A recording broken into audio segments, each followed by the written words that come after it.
बोलिए मलुकनागर जी। हाँ, देखिए, इन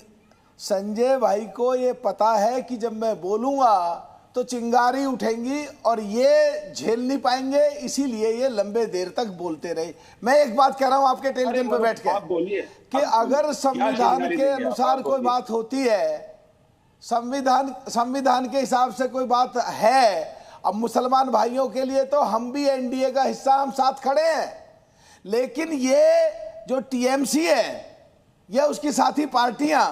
जब हिंदू भाइयों की बात आती है तो इनके मुंह क्यों सिलझ जाते हैं, ये क्यों नहीं बोल पाते हैं। दूसरा आपका इशू था दंगा किसने कराया, किसकी सरकार है, किसके गुंडे हैं, सीबीआई को पकड़ के बैठा लेते हैं ये लोग, ईडी के साथ से कागज छीन के ले जाते हैं ये लोग, एसआईआर वालों को तंग करके ये मारते हैं लोग, बाढ़ आती है और वहाँ दवाई और खाना पहुंचाते हैं सांसद और एमएलए, उनके सर फोड़ देते हैं ये लोग। पिछली बार खेला होए बा, अब की बार कहते हैं लेडीज बाहर निकलो, बेलन और चिमटा से हल्ला बोलो, अब की बार कहते हैं कि विधानसभा के चुनाव में हमला बोल।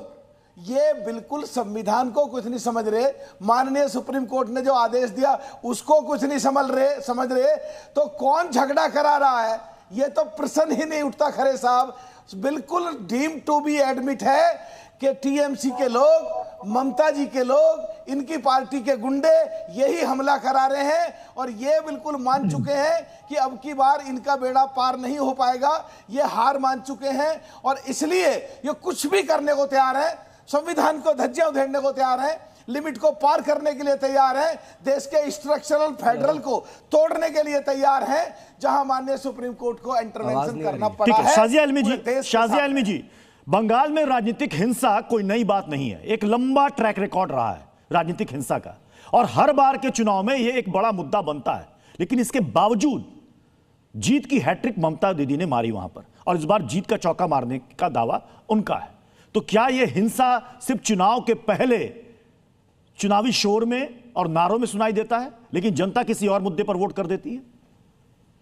प्रत्युष जी, जब राजनीतिक हिंसा की बात कर रहे हैं तो जाहिर सी बात है, एक बहुत ही एक अफसोसनाक एक ट्रेंड रहा है कि पश्चिम बंगाल सबसे हिंसक राज्य बन गया है। केरला में भी ऐसी होती थी वाकये, लेकिन वहां की जो लेफ्ट